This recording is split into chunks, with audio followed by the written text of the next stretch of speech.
আজকে সব বোনেরা একসাথে চলে আসলাম নদীতে। এমন দুপুরবেলা মায়ের বাসায় সব বোনেরা যখন একসাথে হয় হয়তো সবাই এমনই মজা করে।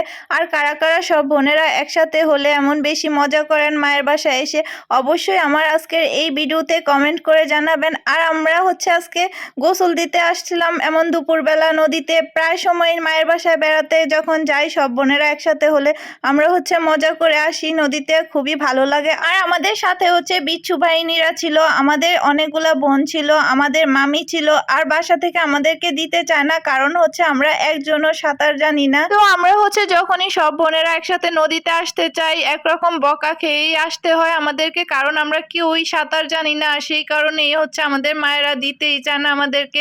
তো এখানে সবাই পানিতে নেমে গেছিলাম, তারপর ভয় লাগতেছিল। অল্প একটু পানিতে নেমেই আমরা এইরকম করতেছিলাম আর একটু ভিডিও নিচ্ছিলাম। আজকে আমরা এখানে অনেকেই আসছিলাম, আমরা 5 জন বোন আসছিলাম, বোনের মেয়ে আসছিল, আর সাথে ছিল আমাদের মামি। আরো একজন বোন আসার কথা ছিল, ওই বোনটা অসুস্থ থাকার কারণে আসতে পারেনি। তো আজকের ভিডিওটা এই পর্যন্তই। আল্লাহ হাফেজ।